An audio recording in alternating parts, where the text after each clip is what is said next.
Hello, everyone. Welcome to, let me get my camera right. Welcome to another LSA CPD. Today, we're really lucky to have Jane Wong of DSDHA, who will be discussing how the practice applies research to its projects and how the practice of undertaking research feeds into the studio as a whole. You may remember DSDHA published a book, or not published, or authored a book on the business of research, which gained some notoriety a short while ago. For those of you who might be their first time coming to CPDs, apologise for repeating this to anyone who's been to quite a few now. We try to give questions and discussion equal billing to the talks that we have. That's so everyone kind of gets, both speakers and the audience get as much out of it as possible. So kind of in light of that, talks last for around 30 minutes roughly, and we hopefully have discussion that follows after that for around 30 minutes as well. But enough of me. I'm going to hand over to Jane, who's over here. And so over to you, Jane. Thank you. Thank you, Jason. Let me just share screen.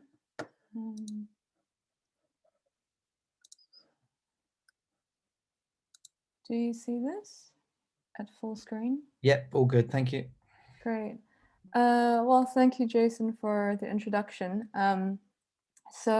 Today we will be looking at the application of architectural research, and that we'll try to straddle two tracks. One is how that manifests within DSDHA's work, but the other being, as Jason alluded to, how this is explored in other practices, which we have did an extensive survey of in the architectural design magazine named The Business of Research.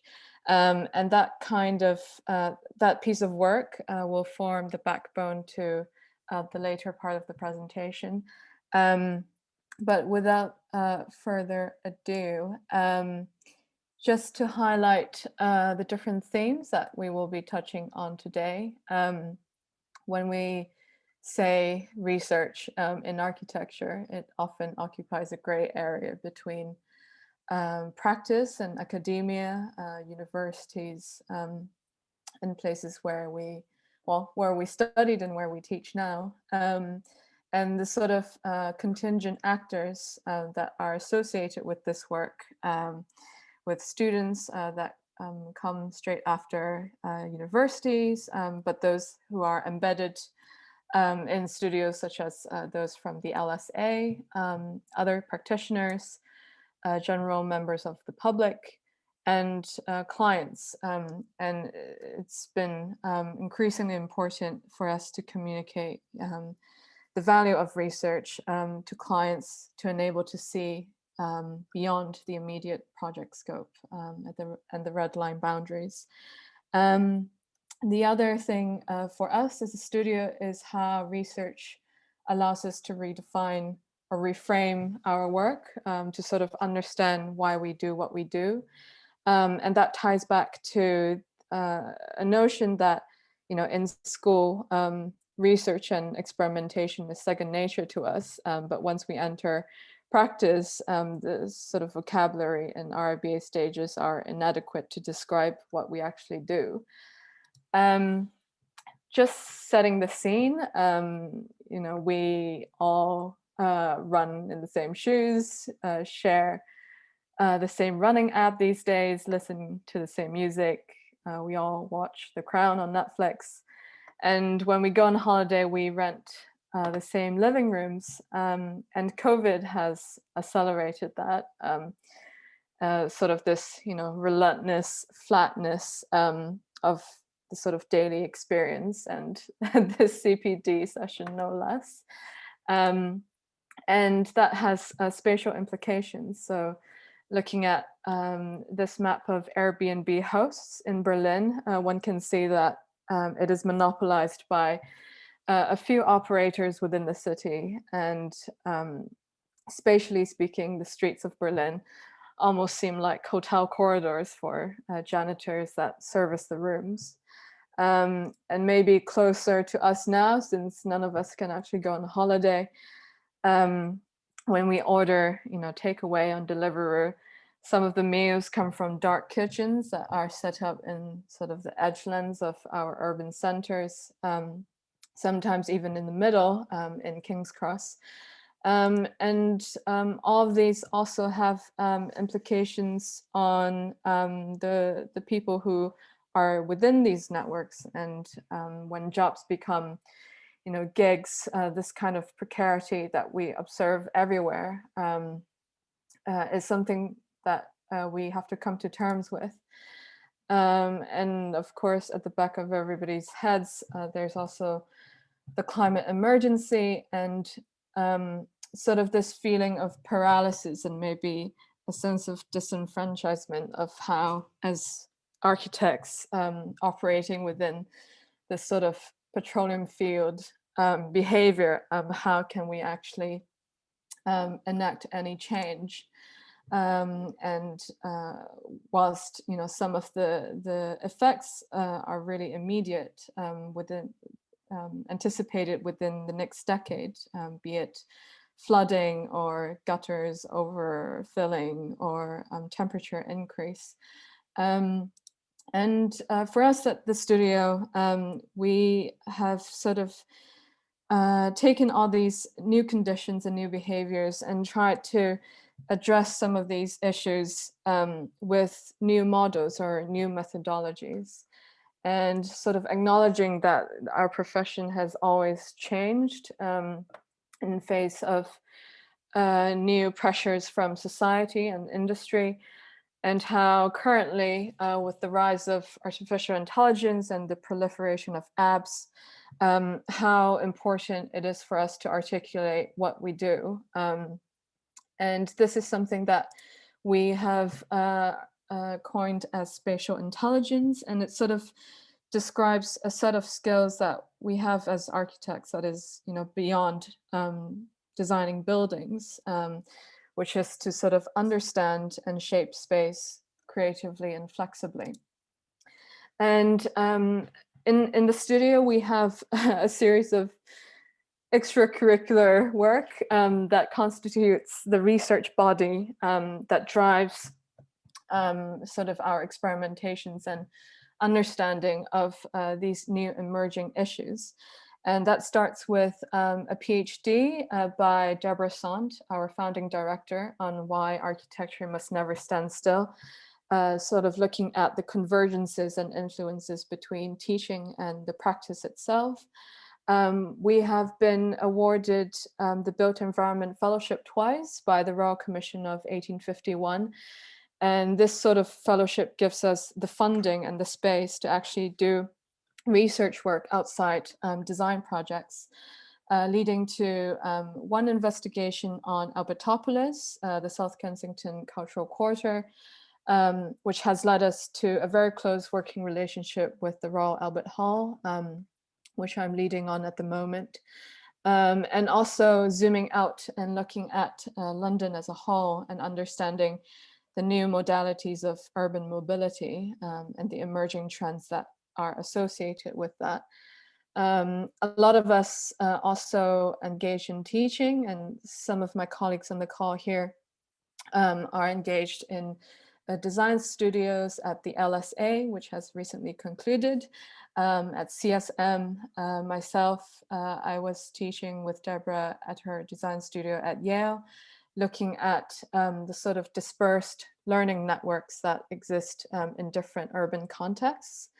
And to sort of segue back to this AD issue that Jason mentioned, we did a survey almost a year ago now, if not more, of the different research practices within architecture and how that has that is actively shaping architectural practices today. And while knowledge and learning is so closely entwined with the studio, and Deborah, our director, she was one of the founders of LSA.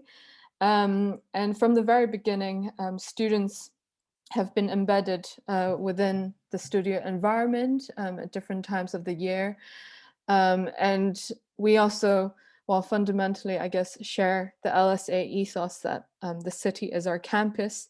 And there's a desire in every project to understand the issues at hand that are beyond the immediate project scope. And while throughout teaching, we've been able to discover models of thinking that we could apply to our design and research methodology. One of them being the integral theory, where we consider the sort of current focus of architects on the exterior and functional aspects of the built environment to be insufficient, and how the other aspects, such as the personal experience, the collective cultural and social meaning, and social and system-based knowledge, are also important key factors in shaping our environments today. Another cornerstone for us is the PACE layers by Stuart Brand. And this diagram allows us to keep at the back of our heads and also explain to clients and collaborators the different paces at which elements of the built environment progress in. So you have the slow-paced nature operating underneath all the different layers, on top of which we have fashion, which of course operates in a much faster pace. And how in some projects, the sort of significance of these things are inversely proportional to the pace that is depicted here.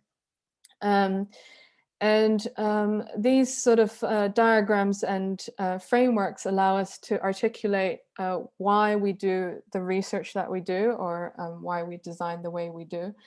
And it has led us to sort of articulate this into 3 core principles for the studio. The first being the best for the most for the least, which is a paraphrase of the Eamesian principle, sort of finding beauty in what is economical.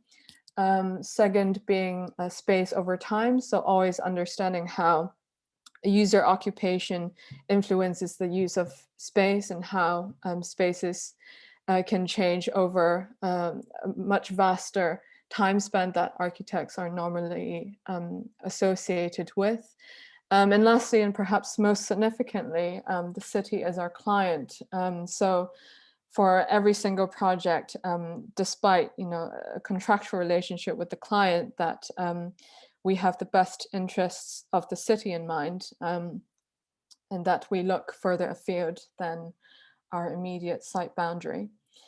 And that manifests in different themes, which are shared across different research and design projects, and they are space and scale, movement and time, networks and interconnections, which all are consolidated within a spatial strategy that is applied across the 3 realms of the practice. So be it architecture at building scale, urban landscape, or research work. So going back to the sort of survey of how this is manifested in other work with our peers, we started off the AD guest edition by holding a symposium, which was kindly hosted by Foster's and Partners, talking to sort of our community of practice, but also people that we might not necessarily agree with, on the notion of how research can help us regain a sort of agency in city making, and finding a voice in this seemingly more and more disenfranchised role as architects.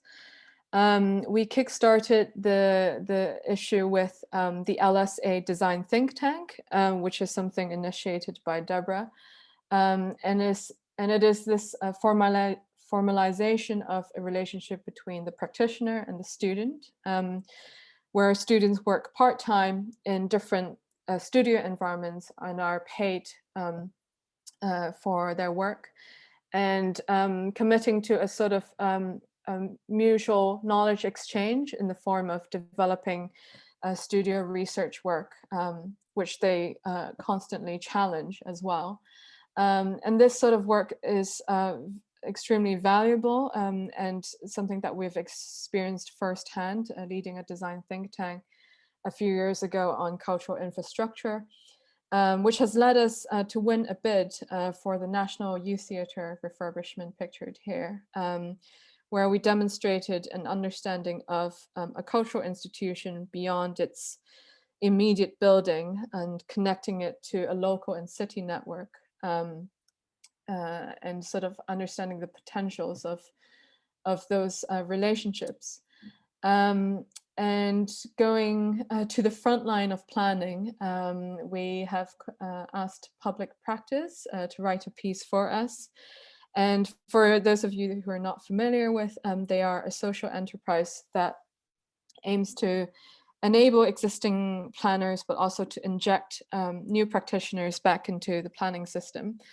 And a special part of this innovative placement program is that they designate 10%, if not more, of their time to research development. And that manifests in different ways. So be it looking into more in-depth planning topics in fortnightly meetings, or intensive workshops that bring together people that are perhaps currently more siloed professionally, such as planners, policymakers from the GLA, London Plan, private developers, clients, and academia, such as the CSM, hosting intensive workshops to look at different planning mechanisms and also case studies worldwide. And throughout this process, they are able to sort of bring that research into action and introduce things like legal clauses to ensure design quality, new ways of public procurement, but also perhaps on more prosaic terms, to inject digital technologies into the planning system. And going from that, on the other side of the spectrum, we have WeWork. So Daniel Davis wrote a piece for us, which is a slightly cynical critique of the sort of lack of post-occupancy research that architects do. And they sort of make the claim or the challenge that actually research needs to be always integrated into a business model, as they have in their case. And they call it a vertically integrated research business model, where, of course, with their huge client base, they're able to mine user data, generalize different design techniques to be deployed across their international portfolio. With the caveat that the sort of research and design development needs to perform financially. And this is an interesting diagram that they've also provided. As architects, we might look at all of our individual projects as experiments in their own right. But for them, they see it collectively as one single experiment in sort of taking research as a directly accountable to financial viability. A very different business model here, in contrast, is Rotor, the Brussels-based design and research practice. They straddle sort of very interesting extremities. So on one hand, they are deeply involved in research on demolition and building waste, almost at a policy making level. But then on the other hand, they also immerse themselves on site and understanding physically how one takes things apart. And this sort of contrast in the work that they do allows them to intervene in very interesting sites. So such as here pictured the Antwerp City Hall, to Pizzosella in Palermo, a politically charged site where they've tried to rehabilitate and allow access for through using existing materials on site. And what's probably, very interesting and admirable element in sort of their setup is that as such a small company, they're able to create a publicly accessible database of materials for reuse. And this is something that you can access easily from your desktop, which I'll encourage you to if you're not aware of. And similarly, we have Assemble. So I guess Rotor and Assemble are both involved in sort of negating or undoing a certain kind of professional knowledge that we often associate ourselves with.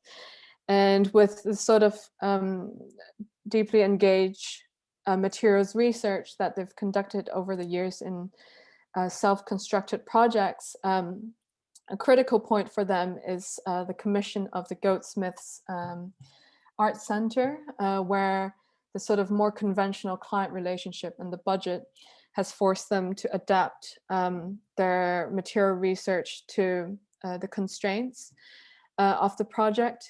And in their case, they were able to do so focusing on the facade of the project, doing one-to-one mock-ups in their studio spaces in the Sugar House studios, and sort of really challenging the limits of what very humble industrial products can do.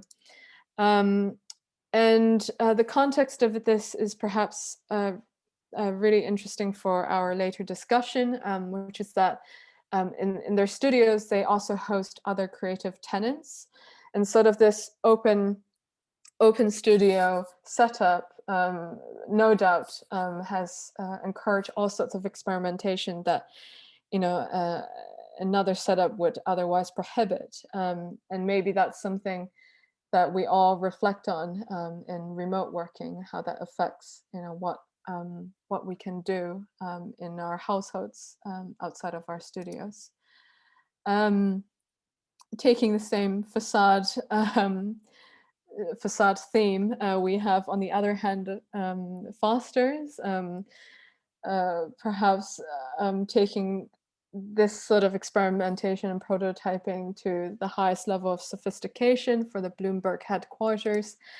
Of course, a lot of this is something that a lot of us can only dream of. The sort of meticulousness that they take with pre-construction research. So, such as, pictured here, building a salt bath with a 1:100 perspex model and injecting dye to test natural ventilation, to post-construction and putting sensors everywhere to track temperature from your seated level of your head to your shoulders to your ankles, etc.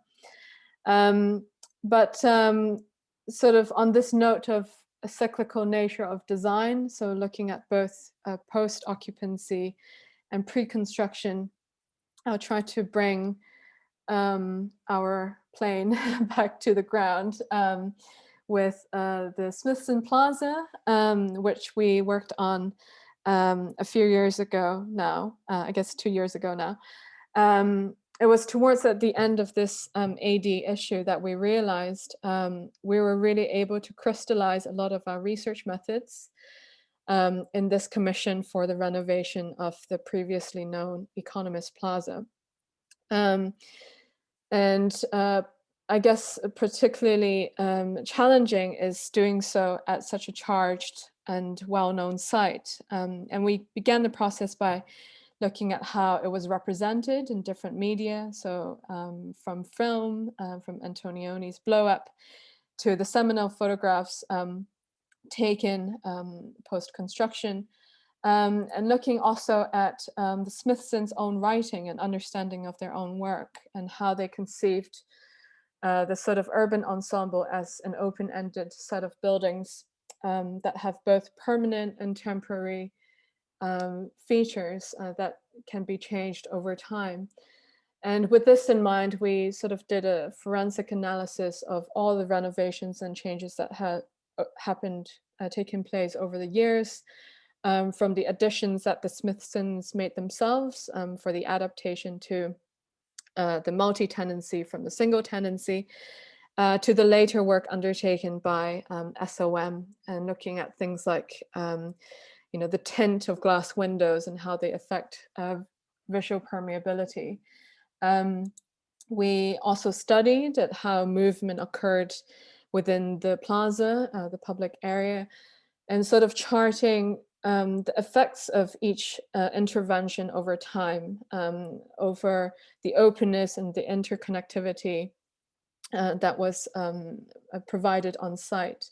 And we realized that over the course of these changes, slowly, the sort of openness was eroded over the course of the years. And part of our work was trying to rehabilitate that and to sort of readjust the urban choreography of this very dense site. And with those photos that some of which you saw 2 slides earlier, we have tried to position the view cones of these seminal photos back on the site plan, and understanding through this what the primary spaces are, what the secondary spaces are, and in those spaces that are less primary, if we could do acupuncture interventions such as discreetly improving accessibility, introducing frontages to a new basement gallery, etc.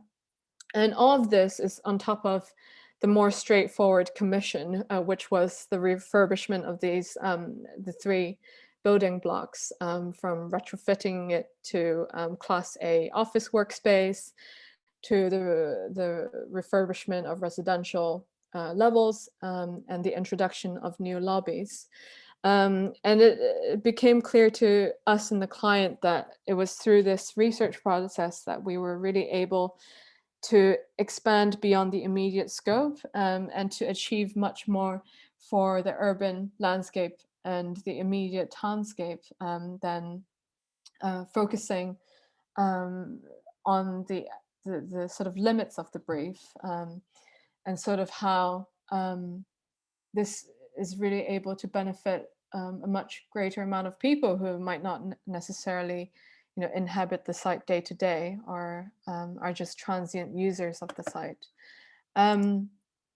And perhaps we'll end on the rainbow diagram of the RIBA. We realized that these stages were inadequate to describe the things that we do beyond the design stages. And we've tried to articulate this by almost mirroring stages 1 to 7, which is a sort of reflection of this, equally long and long gestation period that demands the same level of care and time for a project to be set up in the way that is able to maximize the potential for both, the client and the city at large. And how this idea of the post-occupancy being central to the initial research, and also how that immediately feeds back into the design methodologies of the more conventional design stages. And to end on, perhaps, is a hope and an aspiration that always this notion of research could be understood by different parties within the project. And this is a vehicle of which we can actually reinvest the knowledge that we have gained or discovered back to the city or the site that we intervene in. So on that note, how are we doing on time? Oh, we're actually really on time.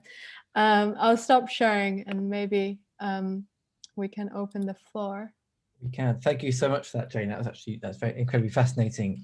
Usually I kick things off with a few questions. However, I can see people have already beat me to it. So if you do have any questions, do put them in the chat. I can read them out. Or if you're feeling really confident, which you've had quite a few really good stimulating conversations recently, whereby people have unmuted and have had a good chat. But I'm going to read out Annie's question first. Also, no, that's just me. Holly asks, very interesting talk so far, thank you. How do you structure your research in the office with resources and workload? For example, are staff conducting research within working hours? And do you have regular meetings to ensure progress, or do you only conduct research for particular commissions? Yeah, that's a really technical and interesting question. It's well, it sort of operates on different levels. So a lot of us who are involved in teaching engagements, this sort of progresses sort of in tandem with all the rest of the work that we undertake. And I think some of us are even on this call right now. And a lot of the brief writing that takes place at the beginning of teaching and the sort of crits that follow, these are always fed back into the studio at a director's level. And that sort of ensures that a lot of the topics that we explore in teaching, which are not necessarily explored yet in projects or in research sorry, I'm losing my voice here. A lot of these sort of topics could be fed back to the day-to-day workings of the office. But then on the other hand, we've found that commissions gives us, well, first the funding and the structure to devote time to these pieces of work. And it has been so important for us over the years to have those commissions, without which we would be always like piggyback writing on projects to do research on. And sometimes that kind of research is not as in depth as the ones that we're able to achieve with the commissions. And I think, well, maybe some of us have touched on this in other CPDs, but I think Flora Samuel, she has talked a lot about how there are different mechanisms for offices at different scales to get, funding or exposure to these opportunities. And I encourage you to look at her work. She describes this in a much more systematic manner than I can explicate here. But fundamentally, I guess it's really in the DNA of the office because of LSA and the work that we do on a day-to-day basis with students who are embedded in the studio with us, some of which are on the call right now. So maybe they can also speak from their end if they would like to. Yeah, this is very much kind of an open forum now where anyone in the audience can kind of speak up with relation to what you've said. That brings me on to, I'd kind of got quite a lot of questions, but kind of you touched on the relationship between teaching, research and practice. You touched on how that is in the DNA because of the LSA, but how is that actually structured?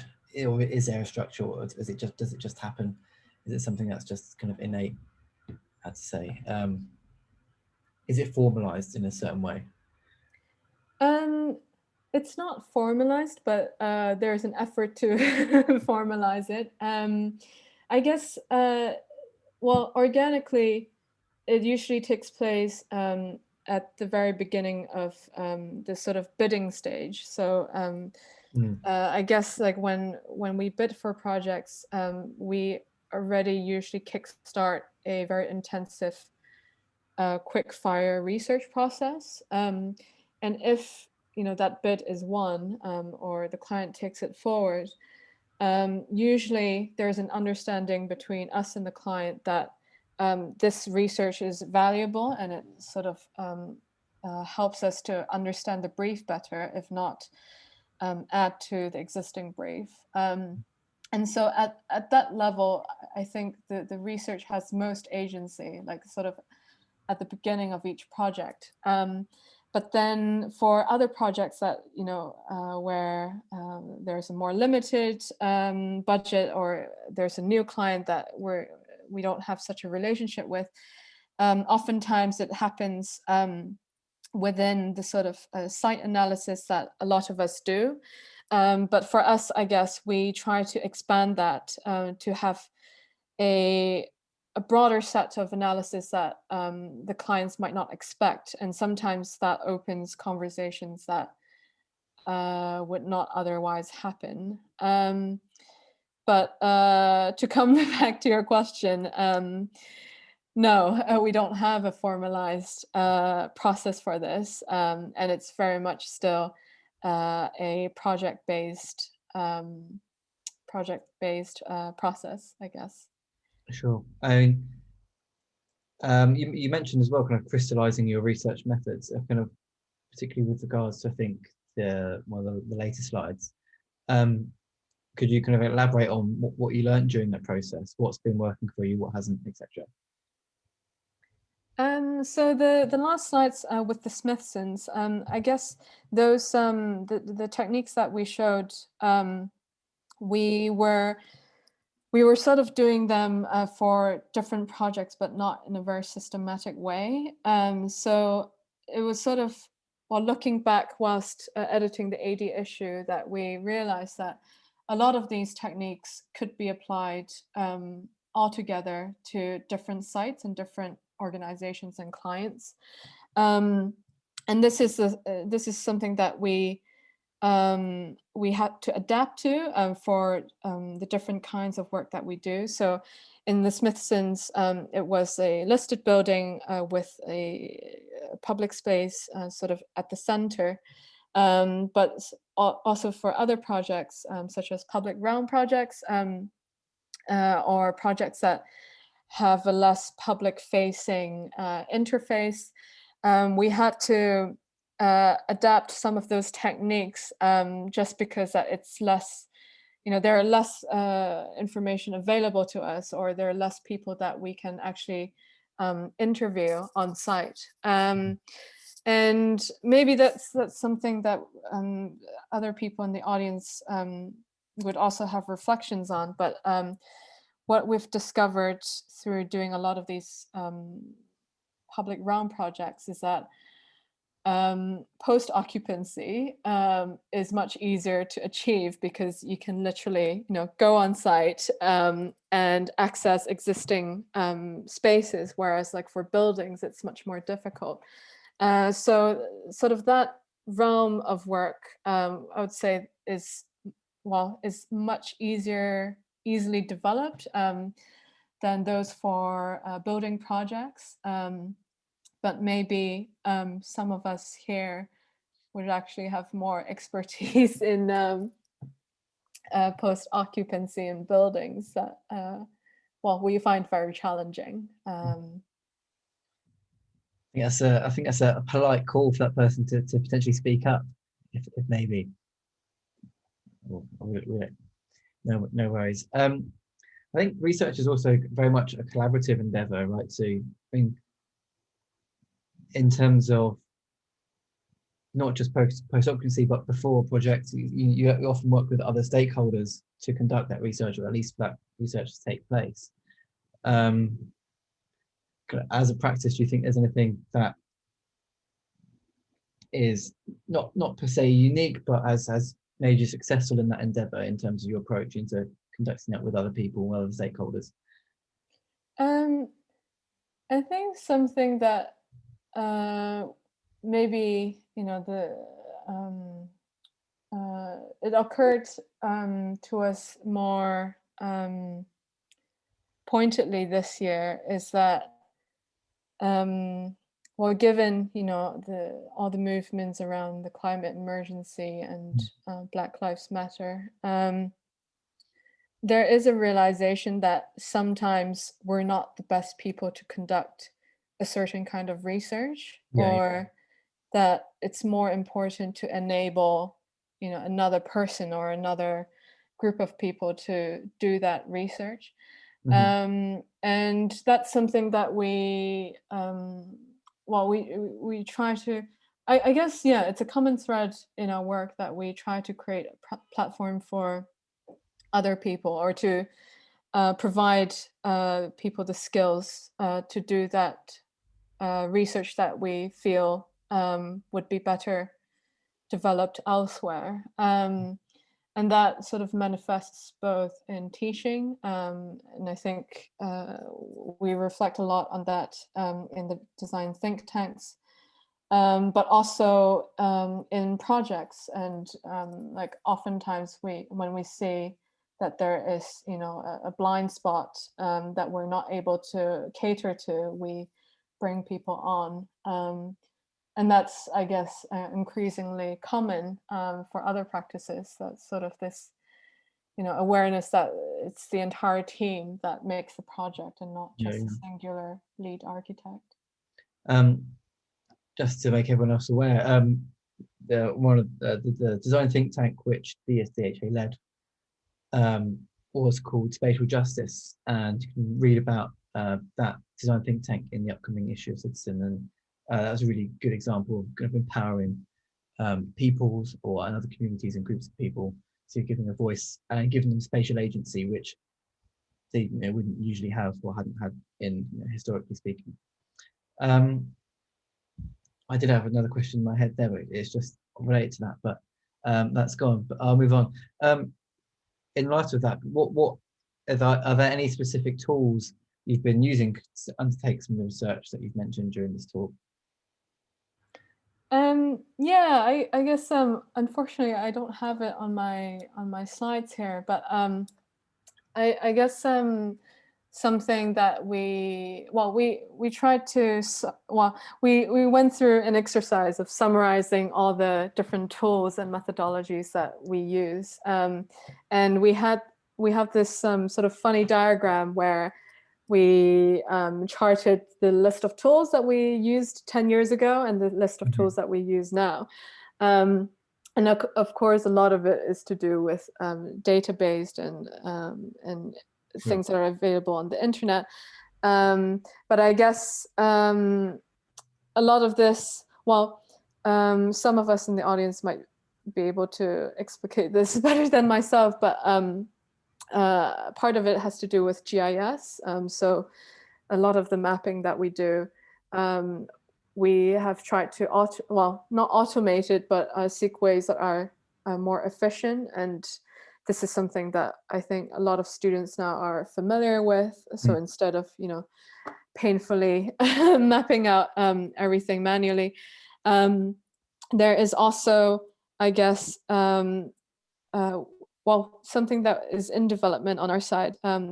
We try to engage with all the different social media platforms that are currently heavily used. So be it Google reviews, Instagram, Facebook, and sort of to look at. It's not a very scientific process, but oftentimes we are able to draw things that are not immediately obvious to clients. So such as, if we're looking at an estate-wide area and the client is sort of the freeholder of the entire estate, oftentimes this sort of virtual or like the mental image of a place is not understood at all by the client. So this is something that we have tried to develop across different projects. But then I guess, if I were to say, reflecting on COVID and the sort of, conditions of remote working, I think what we've realized is that a lot of these tools we can use,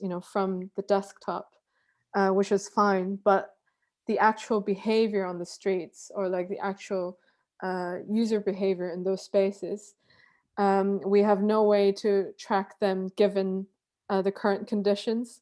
So it's a sort of, a dilemma that we're stuck with, that we have the tools, but the current conditions, the current spatial conditions do not lend themselves to normal situations to be analyzed. So yeah, maybe people would have interesting anecdotes about that as well. How research is having a bit of a hiccup at the moment because everyone is at home. Yeah, I remember we had a CPD with Jan Catane, and it was about engaging the community. And of course, that was at peak lockdown, really. I think late December, early January. And obviously, the biggest task there was how do you engage people when you can't go see people. And I think that's kind of been a struggle of many spatial practitioners who are trying to find out how people use space, but you can't go out and see people, or let alone see them even use space because they're not there. We're stuck inside, sadly. Yeah. Going back to the previous point though, kind of utilizing those tools as kind of a specific strategy, is that something you would end up billing the client for, or is that something that just comes prior to work and it's just you have to kind of take it on the chin as? I would say that usually it's the latter, but increasingly we've tried to demonstrate that value on the outset, and because of that, well, we have also in more recent years been engaged in brief writing work, and that has been extremely valuable because that means that research is directly integrated into the commission. So I guess with this sort of new realm of work that encompasses brief writing or creating strategic visions with the clients, oftentimes those are the sort of elements of work where the value and the services that we can bring are best articulated in research terms. Um, and well, a lot of this, well, also depends on the quality of the client, and I guess part of that is the challenge that to find the ways to communicate that to beyond the people that are already receptive to those kinds of work. Um, so yeah, it's extremely challenging, and maybe more challenging is post occupancy as well, because that's Yeah. in fee terms, it's very difficult to articulate, if at all. So yeah. Yeah, I can very much see that. I think there's usually, well, as is always the case with these CPDs, we have lots of um, maybe younger firms or smaller firms who are keen to find out, or it's basically just keen to learn. And in terms of kind of getting into brief writing, which seems to be kind of pertinent to this talk, I was wondering how you as a practice kind of developed that as a practice and also kind of got into it in the first place. This is a question that I don't quite know how to answer. Sorry. This is all to like credits to our directors. But well, personally, I see that happening uh, on the teaching side. Actually, I have colleagues here, some of which are actively engaged in brief writing with local authorities in the context of like a studio embedded within an institution. Mm, And maybe those are the ways where smaller practices can, inject themselves into sort of using bigger institutions as vehicles to do some of the work that they would like to do. But yeah, I'm afraid that I can't speak more about yeah, how one actually gets brief writing jobs. But yeah, maybe somebody else in the call can enlighten us on this matter. we while they summon the confidence to speak up, I'll read out another question we have from Varys, and they say, "Thank you for an interesting presentation. Are there particular research communities slash research institutions that the firm is often engaging with or applying for research grants? I'm curious to know what's out there in terms of organizations who support this kind of research." Um, so this is going back to a point made earlier. So Flora Samu is the one to Oh, go yeah. to for sort of a more better overview of what is available out there. But generally speaking, there are on one hand, you can get tax breaks for certain research, which you can apply for as a practice. There are different fellowships that exist, like either by places like the Design Council, or as mentioned before, the Royal Commission of 1851, like places that have, organizations that have an interest in funding built environment research. Recently, I think the Health Foundation has actually started funding grants for that, for sort of understanding well-being in the urban environment. And a lot of these, well, it takes a lot of time as well to apply for these things. So I guess the important thing is to understand what is the nature of the research that you would actually want to conduct, and then to target these fellowship or grant opportunities. Um, but yeah, I'm afraid that I'm not very systematic with. I can't give a systematic overview. So check out Flora Samuel for that. Or someone's going to get her DMs will be flying after this talk. I just had a quick Google. There's quite accessible on Twitter, and I think teachers at Reading, I think at the moment as well. Yeah. I was wondering as well. How much has the way other practices, you mentioned Assemble kind of briefly, have structured their approach to research? How has that influenced yours as well? So are there other kind of practices you can, okay, right, they're doing it really well, or they've set up good systems in place for acting on the research undertaking, or to undertake research that you've noticed? A rota as well, you mentioned as well, of course. So. Well, this is something that I want to ask the audience, whether, like post-COVID, like when firms start, doing hot desking or like renting desks out, whether like, do you already envision that you would bring, more creative people into your studios, or like, whether the studio environment would change, and what that would entail for design and research work. For us, of course, it's very different when we're at the studio versus sitting in our living rooms and bedrooms remotely. I guess the sort of like the brilliant example of Assemble is really that they treat their studio as a testing ground, and the sort of external people that are not, immediately within their organization really help for that experimentation to take place. And that's probably, unique to them, but maybe a lot of new collaboratives and cooperatives are starting to do this as well.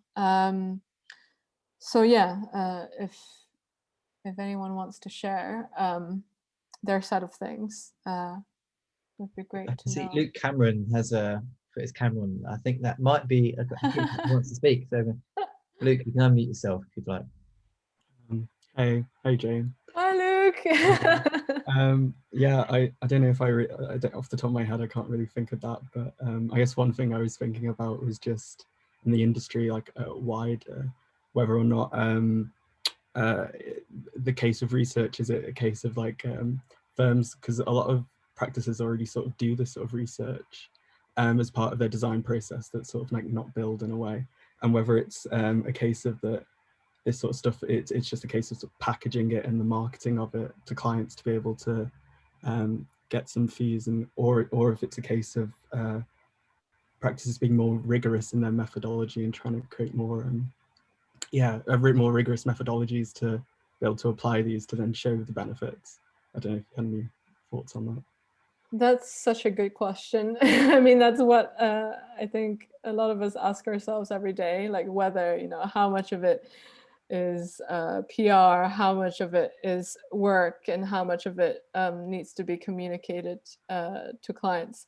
Well, I guess like in the process of writing that, editing that AD issue, Deborah, Tom, and Roberta, like they realized that, as you alluded to, that a lot of the work has taken place, but they are not communicated in a way that would allow the architect to have more agency than what they currently have. And sort of all the case studies within the AD issue sort of address this in one angle or the other, sort of looking at how, in different scales of practice, to say, like, from Rotor, like quite a small company, to have a large European and international following, to, like Foster's, which is, like almost like outer space for a lot of us. Like how, like within the scales of work, what is necessarily, what is the necessary platform and the necessary form of dissemination. So yeah, I feel like, a lot of the power of what, say, like the public practice does, like, would be diminished if not for, the way they publicize their work, or the way they make them publicly accessible on their website.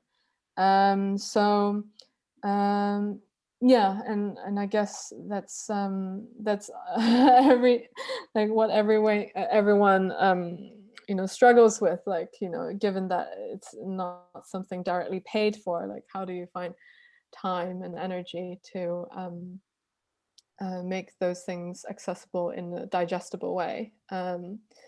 But yeah, I guess going back to the sort of kernel of the question, it is so important, and the challenge is to find time to do it. Yeah, I think even if it does end up being PR as well, that's never a bad thing, because I think, I mean, I don't know how much you try to make sure research has a longevity to it, so it's not just, okay, fine, that worked for that project, but it's going to have maybe a longer shelf life, because the lessons you learned from conducting that research will be able to apply for another one, or the spatial kind of interrogation you applied, you can apply elsewhere. And they're like, the tactics you use to investigate, I think, always develop and develop and develop further the more research you undertake.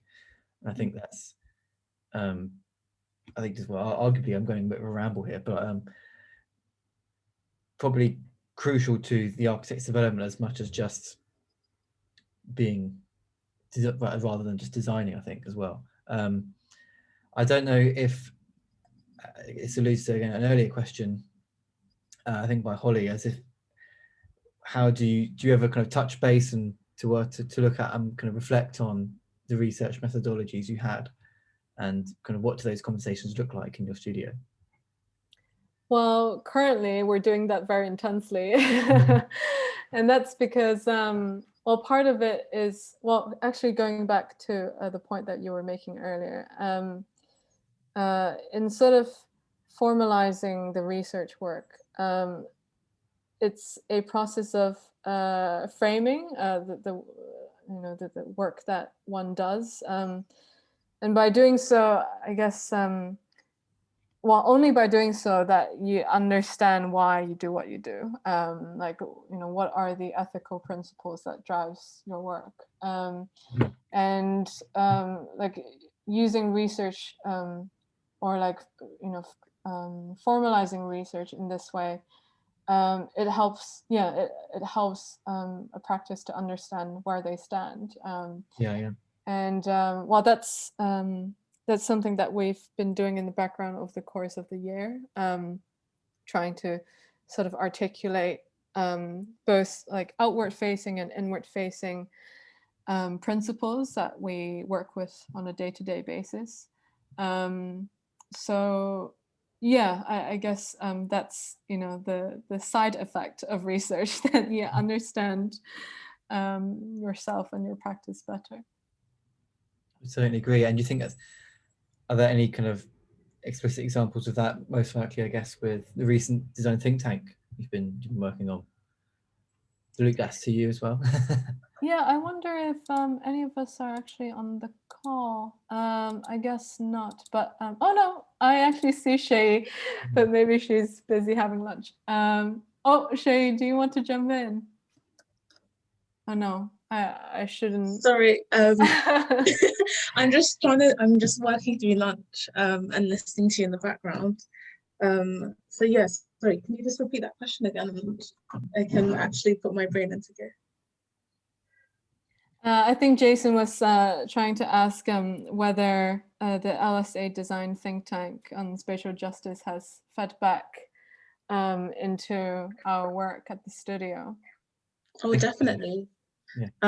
I think it was a really great opportunity for us to explore some ambitions that we already had within the studio and maybe didn't have the capacity to explore. I think Jane touched on earlier on this idea that there might be things we want to research and we're not always the best place to do that research.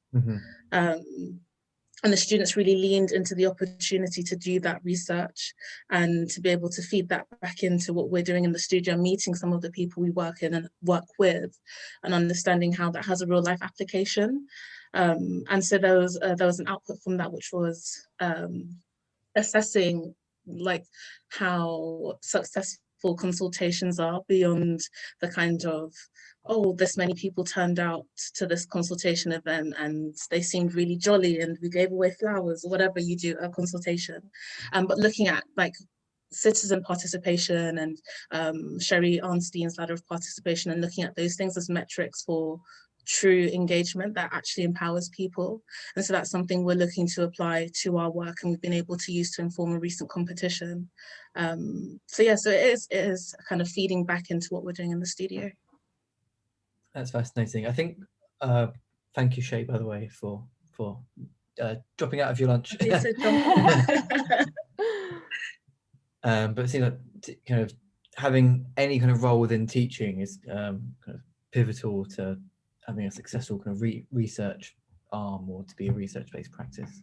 I'm usually quite strict on time because I'm taking away Jane's lunch and Jane's been very kind of her time, as well as everyone else. But I just wanted to give a massive thank you to Jane for her time and to those that also at DSDHA who tuned in, and as well as the rest of the audience for taking the time to tune in as well. There are further CPDs coming out in May, so stay tuned. I'll be emailing you all about those. Apologies if I end up spamming you. But on that note, I just want to say thank you one last time and have a lovely rest of the week, everyone. Thank you.